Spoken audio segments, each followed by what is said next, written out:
So what are the units in Warhammer 40k that strike terror into the hearts of people across the other side of the tabletop? Let's talk through 10 of the biggest, baddest and most intimidating threats in Warhammer 40k.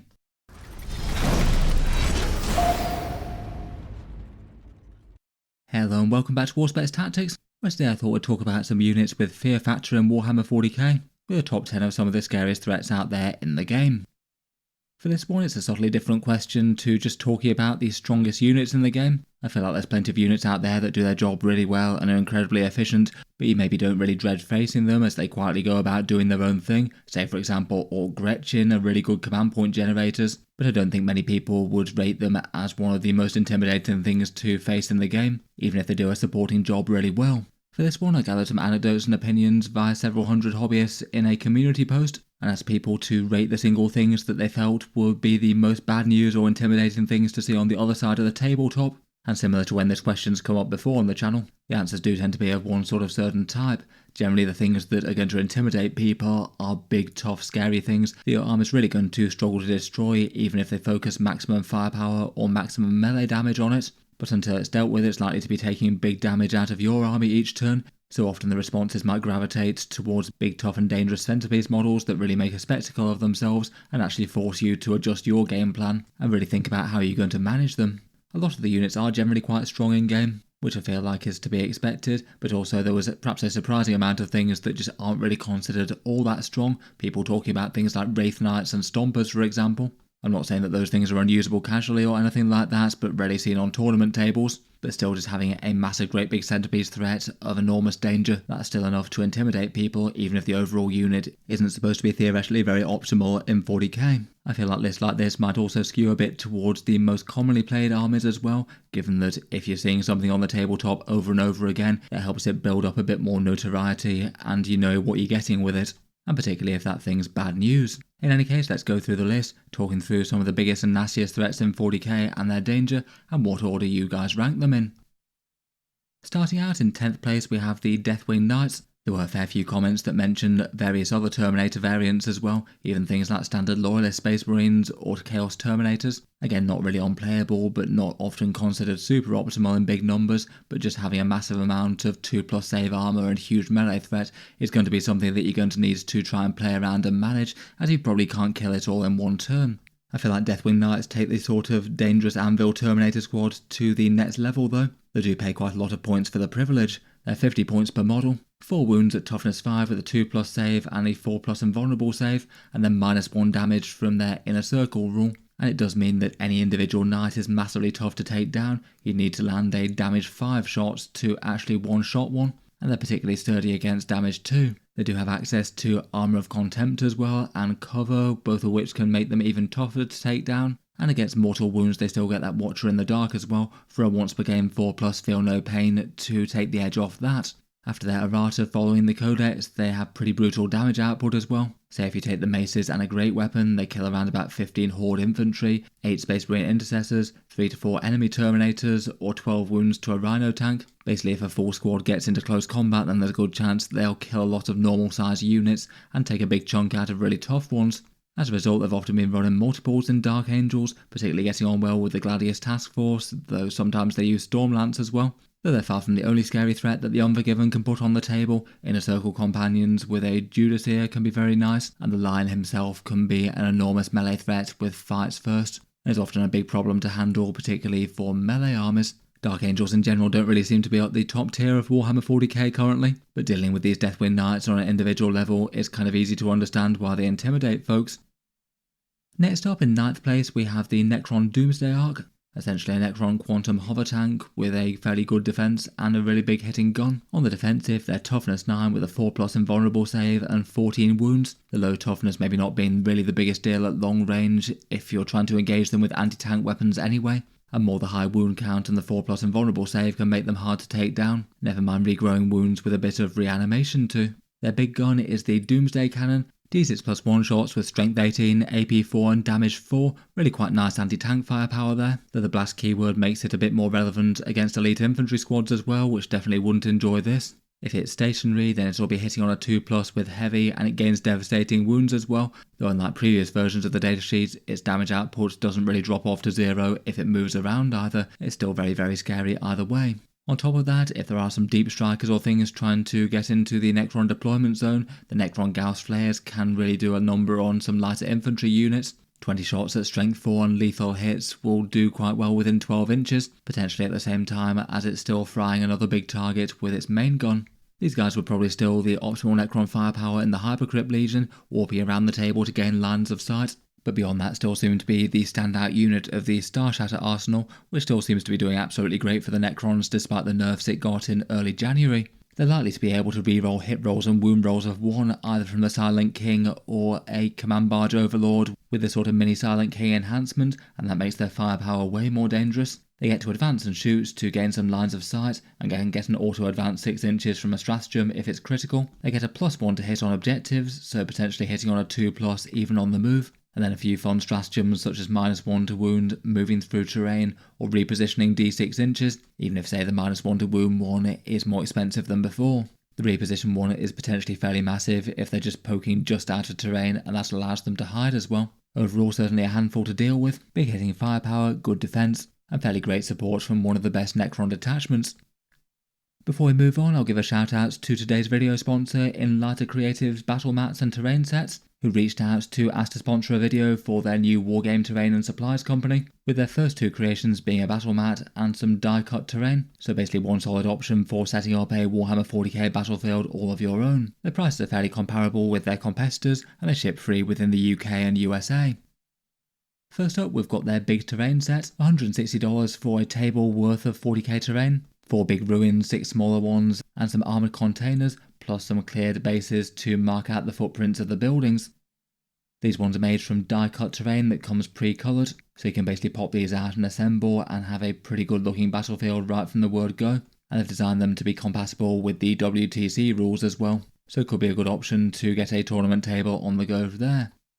Here's what they look like a little closer up. The bigger ruins are quite chunky, a big 9 inches tall.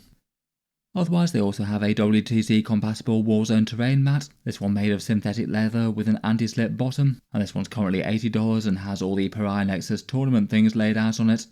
Here's a top-down version of that if you'd like, might be handy enough for objectives and deployment zones. In any case, thanks to them for sponsoring the video. Feel free to check out their website or their Amazon page, links down in the video description. Moving on with the Scary 40k units though, and in 8th place we have the Slaanesh Daemons. Lots of people just going for these just in general, though perhaps the ones most mentioned were the Fiends of Slaanesh, Keepers of Secrets and Shalaxi Hellbane. Out of all the Grotmas attachments, one of the biggest winners was the Slaanesh Daemons Legion of Excess one. Good support for the Slaaneshi Demon datasheets, which were already at least fairly effective. The stratagems are nice enough and have some powerful options like bouncing damage around when you most need to, and a few other fun tricks. It's probably the detachment rule that is the biggest standout thing though. You can trade off your fights first when you charge in for rerolling all hits and wounds, so just a spectacular damage buff against just about anything, and particularly so for an army that's got loads of devastating wounds. Fiends of Slaanesh are maybe the biggest winners out of that, with their mid-strength profile with damage 2 being fairly good at anti-everything, plus they've got enough wounds to soak up a good amount of enemy attacks and still hit back really hard with that buff damage. Though Keepers of Secrets walking through walls can be really nice as well. Shalaxi Hellbane is dangerous wherever she is. The Epitome could be used to soak up the damage extra well. And Celeste Seekers and Demonettes are all solid too. I feel like it actually kind of shows something that they're being voted up this high just within Warhammer 40k, given that Slaanesh Demons are a kind of niche-ish army in their own anyway. They certainly have been tearing it up on the tournament stats recently. In 7th we have another sort of collective one, and this one's the fear factor of exactly what a Space Marine Astartes tank gun line can do, particularly in the world of new and improved +1 to wound Oath of Moment with Rabute Guilliman in tow to do it twice. Again, it's probably fairer to give this as a collection of units rather than just one, given that there's quite a lot of Space Marine tanks that are at least somewhat well balanced against each other now. Maybe things like Vindicators and Ballistas Dreadnoughts being particularly popular recently. Their 2+ saves and good durability is rather nice, and Vindicators are just nicely general purpose damage with a whole bunch of strength 14 damage d6, and the Ballistas is just fairly nice general purpose firepower. that has its own inbuilt rerolls against stuff that hasn't taken too much damage. Plenty of other stuff is really good though. Things like Predator Destructors can take the damage buffs well. The Repulsor Executioner's always really intimidating as well, with its big amount of wounds and small arms on the side of a massive gun. Gladiator tanks like the inbuilt rerolls of the Lancer, or the vast amounts of shots of the Reaper, or maybe even the Land Raider Redeemer. In any case, taking some combo of all that, maybe going with Ironstorm Spearhead if you really want to embrace the theme, getting a bonus reroll and better supporting stratagems for those monsters, and then focus fire on something with Oath of Moment, rerolling all your hit rolls and +1 to wound in the core codex, doubling down on that with Guilliman for a lot of Ultramarine armies. And then if you want a whole bunch of other good Space Marine fire support style units, Tech Marines, Incursors, the Combi Lieutenants, wound rerolls, and the Storm Speeders Hammer Strike and Thunder Strike. Plenty of armor lists go for at least a couple of entries on that list. In any case, tank lists like that can certainly be a pain to fight in 10th edition when you can have some fairly maximal spam of big damage dealers if you want. They might not be quite so hot on scoring objectives and things, though a few small squads of Space Marines can go quite a long way there, and some armies just won't really be able to go toe-to-toe with them in terms of firepower and might need to play quite a cagey game and use terrain well to survive. Next up and in 6th place, people ranked the Avatar of Khaine. I guess for current impressions of this guy, more being from the index rather than the codex, which has only just turned up, and while the Avatar still has interesting stuff, maybe doesn't seem quite as emphasised as before maybe. In any case, whether you're talking about him pre or post codex, previously he was 335 points, now he's 300, though he did lose access to the Battle Host rerolls and the Fate dice with that. Either way, he still remains really quite tough. 14 wounds with a 2+ save, a 4+ invulnerable, and toughness 11, and halving damage, so anti-tank weapons just aren't really that great at taking him out. He's not quite Catan levels of durability with their feel no pains built in, though having a 2+ save and the potential to get cover means he might not be too far behind. Again, in the new codex though, he would have lost the -1 to wound that you could get from a Farseer. In any case, damage-wise, he gets one big hitting anti-tank shot with the Wailing Doom, and with the prior index, it meant that sustained hits D3 could have some pretty massive brutal overwatch, feeding in an automatic 6 from a Farseer, and then you've got 1+ D3 shots, all hitting at that enormous profile, and even re-rolling a wound roll with Battle Host re-rolls too. Either way though, he can still hit really hard in melee. A bunch of Strength 16, AP 4 and Damage D6 +2, which even without the Battle Host rerolls averages something like 18 odd wounds to a 3+ save vehicle with average rolling. Or he can swap to a sort of anti-Space Marine profile if that makes more sense. He gets an aura of +1 to advance and charge, which is helpful for getting him into melee. And then for new book synergies, while he might have lost a bit of the direct threat and direct durability that he could access, he does still seem to be one of the biggest and scariest units that you could use battle focus tricks on. It could be very problematic having such a durable and dangerous model just fading back and breaking line of sight from a bunch of guns that just wanted to shoot him. Just the +2-inch movement could be a big thing if it makes a close charge more doable, and he's kind of likely to find some of the melee battle focus ones more relevant too. He seems to be best in the Aspect Host, where you get some built-in rerolls there, and plus has a fun stratagem for a damage 8 Wailing Doom shot at a longer range, which could be good against the right targets, and a couple of other support options like a Fight on Death access or Ignores Modifiers. As said, I feel like the transition to the Codex maybe has taken the edge off him a little bit with the rerolls, the Overwatch thing, and the Farseer -1 to wound debuff, though he has dropped in points and he still has some interesting options. I wouldn't be too surprised if at least some people still make use of him on the table as one of the more durable and dangerous Eldari units out there. Next up and in 5th place there was Angron ranked, 435 points for the Demon Primarch of the World Eaters, and it just has an enormous amount of melee stats that can rush straight at you, likely take a whole load of firepower and efforts to gun down, and then he might just return to the board anyway. His defensive profile maybe isn't standout for the points cost, though any 400 point model is likely to be at least fairly tough. 16 wounds at toughness 11 with a 2+ save and 4+ invulnerable save will definitely need a whole bunch of focused fire. He can be rushing towards you with a 14-inch move, potentially with advance and charge, and even automatically advance 6 inches, and combining that with the boosted movement Blessing of the Blood God, and he could be having a 22-inch movement and then charging as well, which means that after turn 1 you're probably going to have absolutely zero chance of keeping him away from important stuff. When he gets there, he'll be 9 attacks at Strength 17, AP 4 and Damage D6 +2, likely re-rolling all the hit rolls from his own buff, and he certainly could have other blessings help him out with defensive or damage buffs there. Then as mentioned, you can't really ignore him too much, so most armies will have to try and take him down.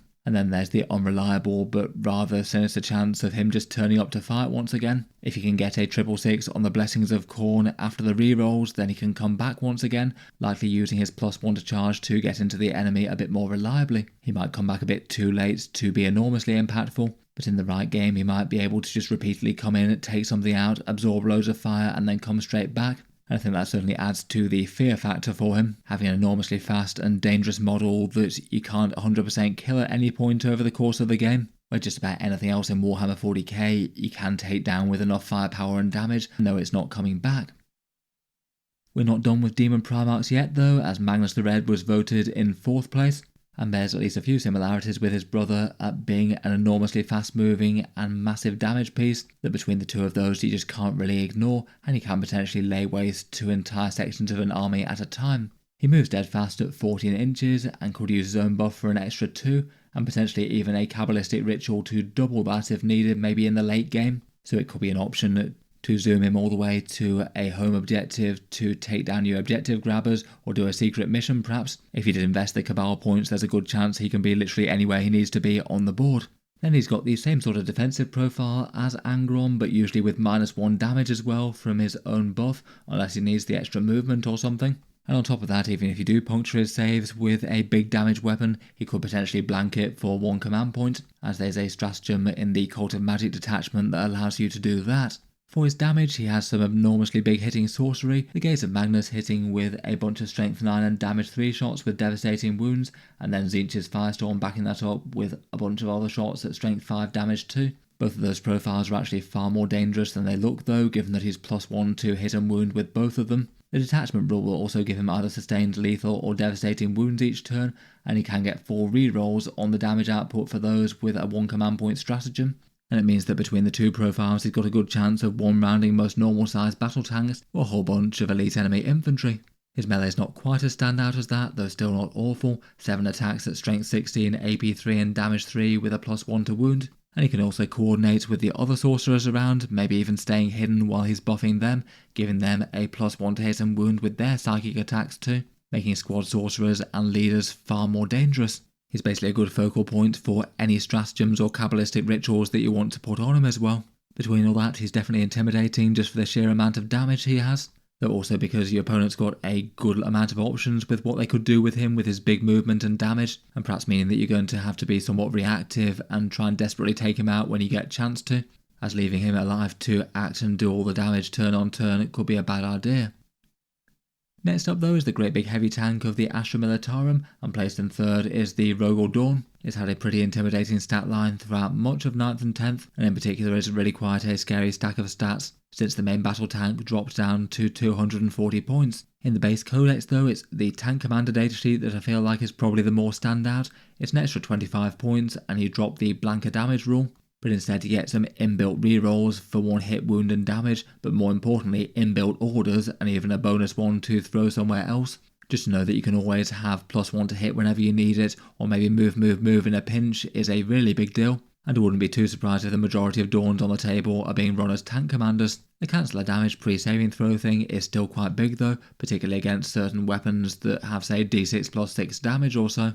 In any case though, it's just really intimidating with a massive amount of durability, 18 wounds at toughness 12 with a 2+ save and access to smoke if it needs it. That's a profile a lot of armies are going to struggle to reliably take down in any one round, to the point at which they might think about shooting other things. But then also if it's in a threatening position to hit a bunch of stuff, it's kind of hard to ignore as well, with a whole load of varied gun profiles that make it a threat to anything out there. The Oppressor Cannon with d6 + 6, strength 12 and damage 3 shots is a great start. It's backed up with a Pulverizer for d6, strength 9 and damage 3, a coaxial autocannon for a bit more damage 3. The twin multi-melters might not always reliably wound tough stuff, but are very scary if they ever do. A heavy stubber, and then a bonus extra 2 melter guns or further heavy stubbers, both of which are also genuinely useful. It should usually be hitting on a 3+, either with self-orders or Lord Solar ordering some regular Dawns maybe. Though on top of that you can get a bunch more guard shooting buffs, things like Sentinel reroll 1s to hit, the Exterminator marking your targets for extra AP, which is good on quite a lot of the lower AP profiles, or maybe a Hellhound or a detachment benefits to ignore cover. It's been good in the Combined Regiment and the subsequent Combined Armours Regiment for some lethal hits against tanks and vehicles, particularly the Multi-Melters and Oppressor Cannon enjoy that. It's fairly good for using with fields of fire with that as well. Though the Tank Regiment is still looking rather intimidating with it. The ability to move through walls is pretty big for it getting around and line of sight. The enhancements like the Veteran Crew and the Feel No Pain one are good, and the big -1 damage stratagem is really big for one surviving as well. Often it means that on the tabletop you just can't really afford to take them down as a priority, as you'll need to focus on other things, at least unless you've got some serious anti-tank on the go. They're also at a points cost where it's really not too hard to include say 2 or 3 of them in an army list and have plenty of room for other stuff. And already that'd give you a lot of damage outputs that could win a bunch of firefights against other armies in the game. Moving on though, and boasted in second place, we have the Tyrannid Tyrannofex. 190 points for a big tough bug with the great big casino cannon that is the Rupture Cannon, or maybe swapping out for an acid spray.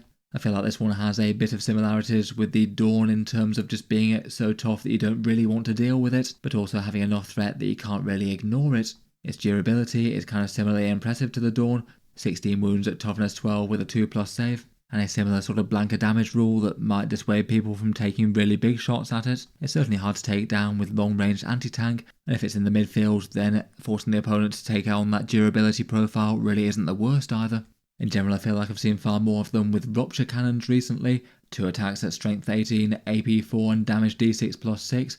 Basically if one or both of those goes through armour it's going to just lead to some horrendous amounts of damage and potentially one-shot certain battle tanks, though at the same time it's very swingy. There's a reasonable chance that you fail to either hit or fail to wound, and isn't really very general purpose either, being just a dedicated tank hunter. It can be a good target for command point rerolls if desired though I suppose. Otherwise they can also opt to stomp into the midboard with an acid spray. D6+6, AP -2 and damage 2 hits at 18 inches is really nice on Overwatch and should be a nasty threat to most medium infantry out there. In general they're fairly happy just doing what they do, but Exocrines could allow some hit rerolls, or a nearby Hive Tyrant could allow some free stratagems like the Feel No Pain from Invasion Fleet, and adding lethal hits against tough targets also removes one roll that you might have to do occasionally. It's interesting to see that this one was voted as the super scary one versus the Exocrine, which is just a very efficient data sheet and really common to see in competitive lists. I guess maybe it's just the absolute amount of durability and sheer scariness of that big all-or-nothing cannon that could one-shot your best model that gives this guy the most intimidation factor versus the smaller big bugs. Finally though, last but not least, we have the Necron Catan. I feel like this won't be too many people surprised that they win this one. In terms of a 40k intimidation factor miniature contest, it just really wasn't all that close. These guys were ahead by a fair way. I feel like they disturbed everyone, particularly since the Necron Codex came out when they got their 5+ Feel No Pain. As just being models that the vast majority of armies can't really take down particularly efficiently whatsoever, so mainly have to play around them, banking on low movement speeds to hopefully not reach your most important stuff. Though if you do have to take one down, it's definitely possible to bounce with a big invulnerable save and the other barriers to damage. If you just fail to kill one, then it'll be pretty painful when they start reanimating too. In any case, for their defensive profiles, they're 12 wounds at toughness 11 with a 4+ invulnerable save, already at least fairly chunky, though then they half damage and have a 5+ Feel No Pain, and that can make some really massive damage characteristics just absolutely evaporate, to the point where small arms with lethal hits can often be just as good as big hitting anti-tank weapons that you'd expect to be good against them. As mentioned, the regrowing wounds with reanimation definitely doesn't make them popular either, and potentially you could get a lot of them with a Canoptek Reanimator, or if they're on an objective with a stratagem from the Starshatter arsenal. Perhaps the ones that are generally considered the most intimidating are the Nightbringer and the Void Dragon, just because they come with massive damage baked in. They've got enough big damage and hard hitting attacks to be able to take down most monsters or vehicles fairly nicely. They both have some reasonable enough shooting attacks as well to back that up, though the Transcendent Catan might not have the sheer amount of damage that those do, but being able to warp around the board is a big advantage in their own right. In general, Games Workshop mostly seem to have written them to not have too many advantages with the detachments, though the Starshatter arsenal does support them perhaps better than most. They can use the reactive repositioning thing, the reanimation on objectives, or potentially even the +1 to wound one if you pay a big 2 CP. Though the teleporting in the Hypercrypt can still be a good way to get close early. In general, at their higher points cost now at around about 300 points or so, they don't absolutely dominate tournament tables, and you don't really tend to see so many people just running absolute Catan spam lists. Against players that really know what they're doing with their positioning and objectives and things, they can be manageable at the top level of play, Though lists going heavy in Catan can be downright oppressive at a more casual level. It just forces some big decisions like trying to keep out of their range with what you can afford to, maybe sacrificing units that make sense, and possibly going all in to destroy one if it's either convenient or a good idea, though hopefully not being a complete disaster if the opponent gets some good rolls and they just bounce. In any case, not really too surprising, it's one of the most intimidating units to see out there in 40k. In any case though, that's the general list. Here are just a few more honourable mentions for some other things that came up at least a couple of times in the big polls I did. We had things like Sunforged Crisis suits with their big hitting melter just deleting big stuff, the Silent King for the Necrons, also really intimidating in Star Shatter, Exocrines and Norn Emissaries for the Tyranids, quite a lot of Death Guard with Mortarion, Death Shroud and Plague Marines, the big stats of Imperial Knights and Adeptus Custodes in general, other stuff for the Dark Angels as mentioned, and then plenty of stuff for the other divergent chapters like Helbrecht and Sword Brethren, or Death Company or Sanguinary Guard. As mentioned, it was interesting to see things like Wraith Knights and Stompers also being brought up there. I know Stompers can have some absolutely savage firepower in the Dread mob, but they're not generally seen as all that competitive. It is kind of interesting to see what gives a unit an intimidation factor between genuinely good and efficient stats and also just being a big thing that's hard to handle, even if it might pay a whole bunch of points for the privilege. In any case though, I'll leave this one there for now. Let me know which units intimidate you when you see them on the other side of the tabletop, and what are the biggest and scariest things in your opponent's army that your forces might struggle to handle. As mentioned, a big thank you to Lighter Creative for sponsoring the video. Feel free to check out the terrain sets and their game mat linked down on their Amazon page or website down below in the video description if you do want to take a closer look at their stuff. In any case though, feel free to subscribe to Auspex Tactics if you'd like to see more like this. I'll certainly keep the regular 40k videos coming. I do tend to post new ones just about every day. If you'd like to support the channel, I do have a Patreon page, links down in the video description. That one gets a few benefits, including seeing certain videos early and entry into the regular channel giveaways, plus a whole bunch of Warhammer discount affiliate links in the video description if you were happening to order in any models in the near future. A big thank you to those using those. In any case though, a massive thank you for listening, and I'll hope to see you guys next time.